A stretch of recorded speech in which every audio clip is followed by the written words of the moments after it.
Karina. And I'm Layla. Welcome back to our channel, Elementary My Dear, where we make nutrition science easy for you to digest.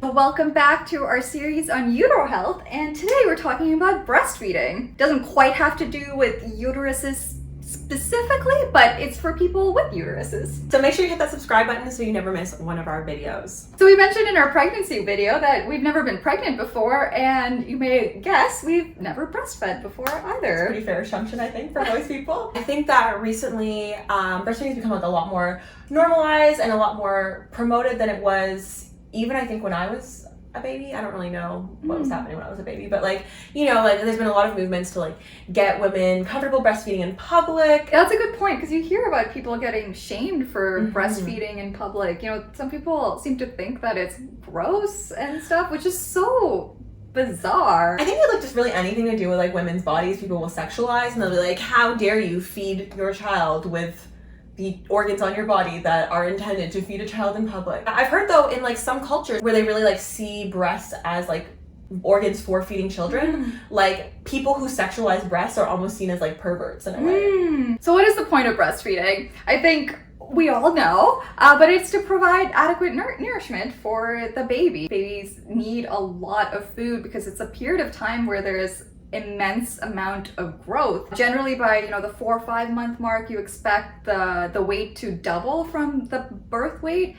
And by the 12-month mark, the weight could triple. Children are wild, man. And the thing is though, is like for that like first 6 months, for people who are primarily breastfeeding, all that nourishment that provides the baby with like the nutrients to grow comes from the breastfeeding breastfeeding, which is insane. That's so much. It's like wild that you have to provide to a child to double in size within 4 or 5 months. And actually the baby's needs are, for per unit of body weight, the needs are actually 3 to 4 times that of an adult, which is insane. I mean, it's kind of makes sense, I guess, because they're going through such rapid growth. Their basal metabolic rate is incredibly high.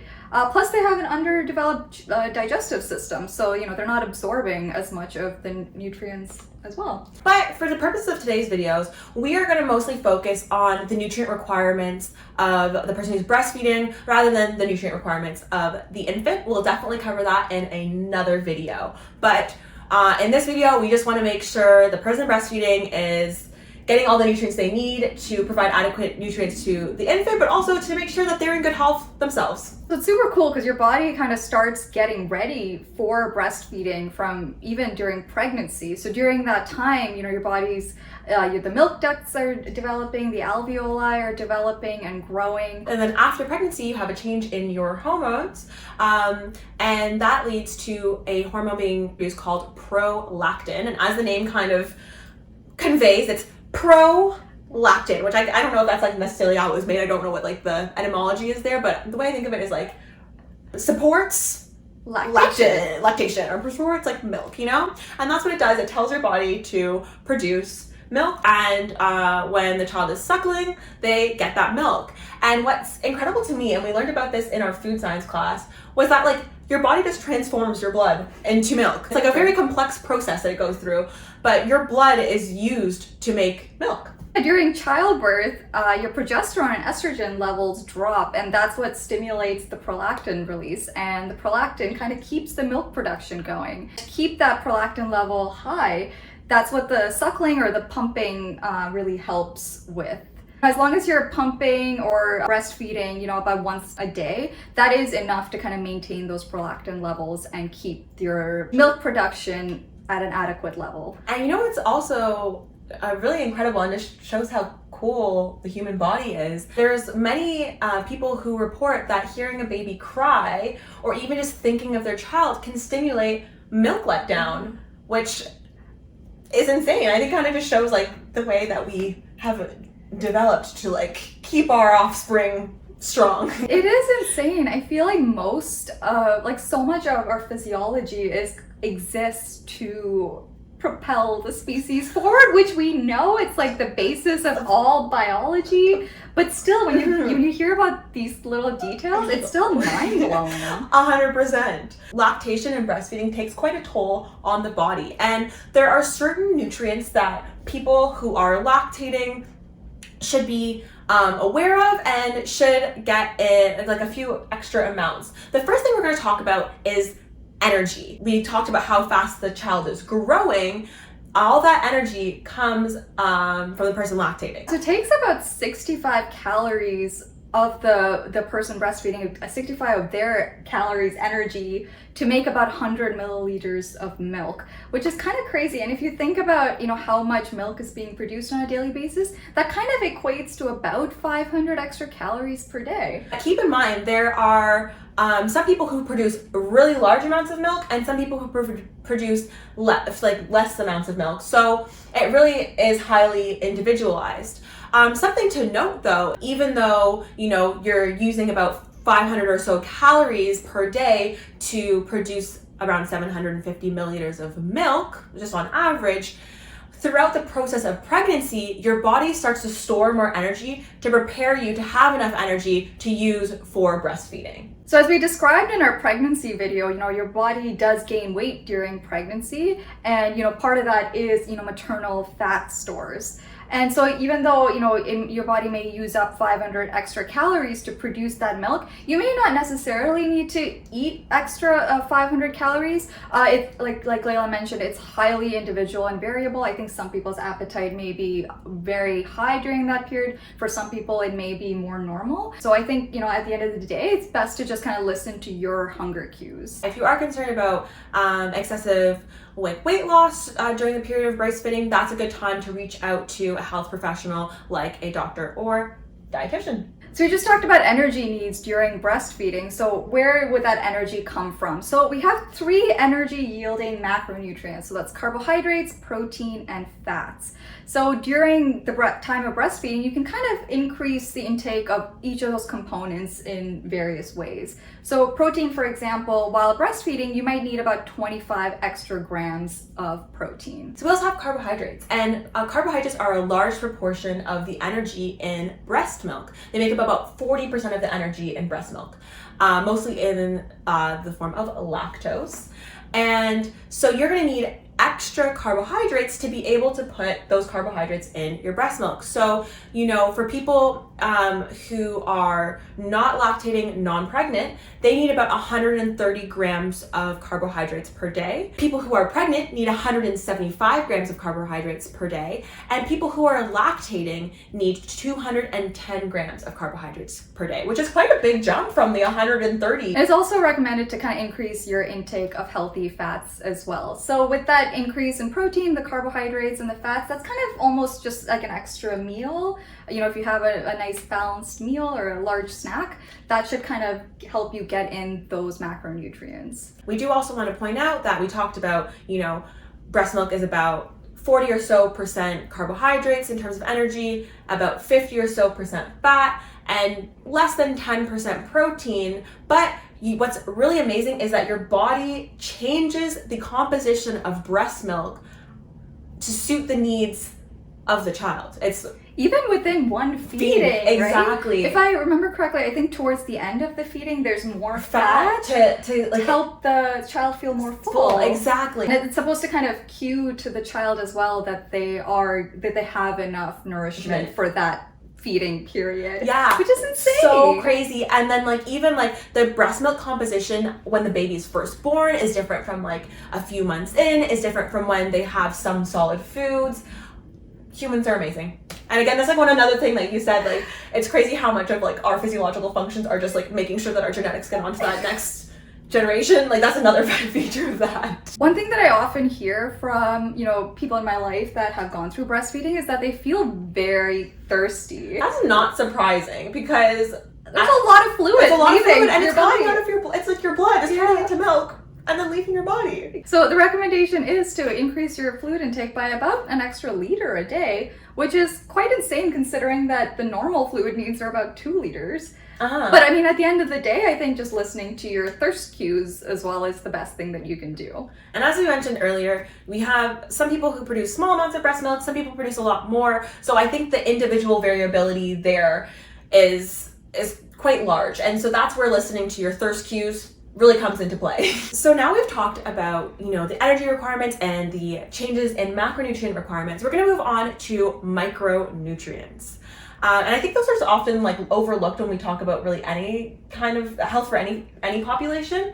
But you know, in the context of breastfeeding, micronutrients are really important because you know, the micronutrients that are in your body are passed on through your breast milk. So there's certain micronutrients that if you're not getting enough, they're going to compromise the quality of your breast milk. And those are vitamin A, vitamin B6, vitamin B12, vitamin C, and vitamin D. But then there are other nutrients where if, you know, the person breastfeeding is not taking in enough, the amount in the milk is still maintained at certain levels. So basically what ends up happening is that your body will just take your nutritional stores and put it in the milk. I mean, so assuming that there isn't severe deficiency in the person breastfeeding already. Yeah, so that leaves the person breastfeeding at like greater risk of malnutrition themselves because their body is prioritizing putting those micronutrients into the milk at the expense of their own needs.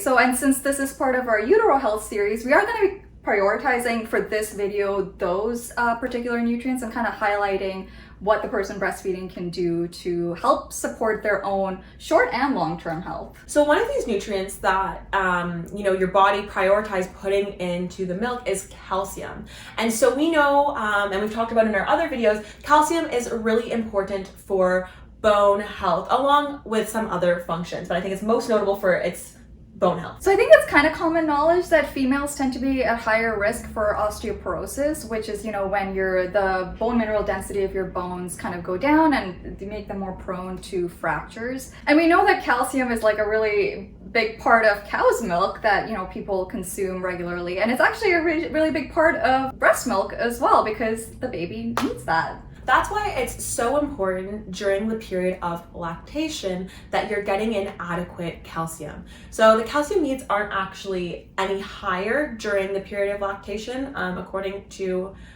the DRIs, the dietary reference intakes, which is like the dietitian like holy bible of dietetics of like how much of each nutrient you need. We've been referring to them at all of our videos, but I don't think we ever actually talked about what it was. Maybe we can have a whole video about it. No one cares about that. But yeah, that's like it's just a bunch of tables and yeah, values, exactly. But that's what when we talk about like, you know, the recommended intakes, that's what we're kind of referencing there. So it's 1,000 milligrams. It's not elevated compared to when you're not lactating. The reason for that is because apparently your body kind of increases its absorption during that time. But we do know that a lot of people aren't getting the adequate amount of calcium in their diet, and we know that's especially true for females. I think that it's predicted that it's gonna be an even bigger problem moving forward. I think especially with the general population moving away from dairy products nowadays. So I think there is some speculation that maybe in, I guess maybe 30, 40 years that the rates of osteoporosis are gonna be higher. So I guess we should cover some foods that are high in calcium that you should maybe prioritize if you are breastfeeding and postpartum. Of course, we know that dairy products are a great source of calcium. So, you know, cow's milk, cheese, halloumi, paneer, yogurt, kefir, you know, dairy products. When it comes to non-dairy sources, things like tofu that's been prepared with calcium, that's a great source. As well as fortified plant-based beverages. So a lot of the almond milks and cashew milks and whatever else are now being fortified with calcium, which is great news. Yeah, so make sure you check that nutrition facts table to see if it is fortified. And some vegetables like bok choy and collard greens are also a pretty good source of calcium. If you are really worried about your calcium intakes, it might be a good idea to look at a calcium supplement as well, just to make sure that you're getting in enough while you have those increased you know, use of calcium and excreting it in your breast milk. And so, you know, when we talk about calcium, we also need to talk about vitamin D. They're like best friends. I don't know. They're like nutrient best friends because vitamin D is always there to support calcium. Make sure it's absorbed into your body. Make sure a bit of a codependent relationship exactly. there. Calcium's not doing too much for vitamin D, but vitamin D doing a lot for calcium. So, you know, if we're talking about getting more calcium in your body, you also want to increase your vitamin D. So yeah, so you can definitely get vitamin D from the sun, but you know, most of it, like if you live in Canada, that's not necessarily an option for a significant part of the year. But foods like egg yolks and fatty fish are some great natural sources of vitamin D. But in Canada, it's also fortified in milk and margarine. Another potential nutrient of concern during breastfeeding is zinc, and we actually have a whole other video on zinc, so check that out. But for a quick recap, zinc is actually really important for over 300 different enzymes, and it also plays a really huge role in immunity as well as tissue repair. And I feel like, you know, for a lot of people who've just given birth, Tissue repair might be you know, up there in terms of from at least what I've heard. You know, it may not be intuitive that there would be some nutrient needs that would be higher during breastfeeding when compared to pregnancy, but zinc is actually one of those. For, you know, the general, you know, non-lactating, non-pregnant female, the needs are 8 milligrams a day.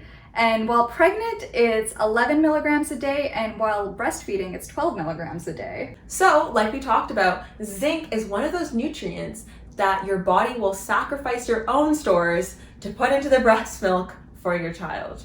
So this is another nutrient that if you're breastfeeding, you should be mindful of getting enough of. It's found in foods like meats, shellfish, and certain nuts like cashews, as well as in legumes. So make sure you're getting a few of those in if you are breastfeeding. And next up, we have folate, which is a B vitamin that's needed to make red blood cells, white blood cells, as well as DNA and RNA. So all really, really important things. And we talked about this in our pregnancy video, and I think people think folate, okay, pregnancy, but it's also important during lactation and breastfeeding. So compared to pre-pregnancy, your needs actually go from 400 micrograms to 500 micrograms while breastfeeding. And some natural food sources are actually things like asparagus, beef liver, beans, lentils, and egg yolks. And in Canada, a lot of grain products are also enriched with folate as well. So things like breads and pastas and cereals.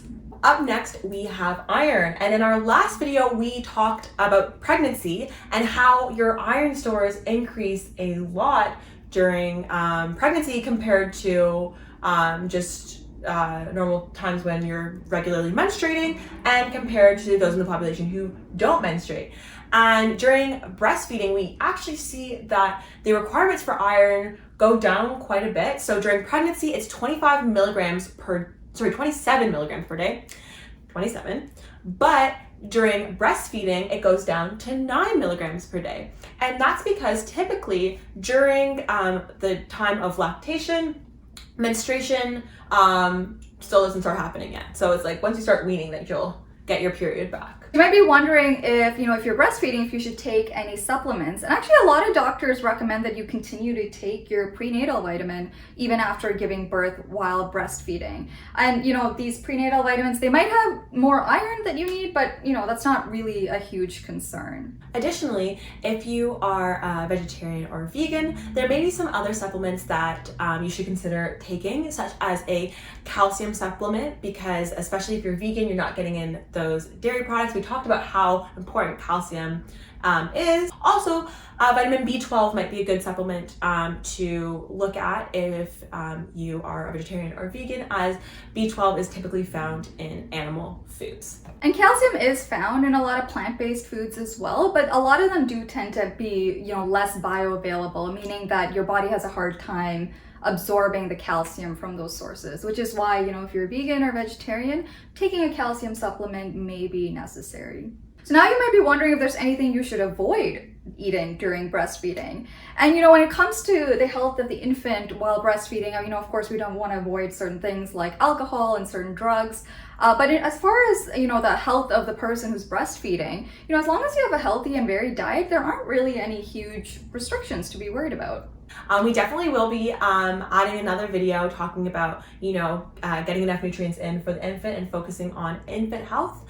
But we hope that this covered everything you'd like to know about nutrition for lactation. Be sure to like this video, comment, hit that subscribe button, hit the notification bell so you never miss one of our videos, and follow us on our Instagram and our TikTok. Thank you for watching. Bye. Bye.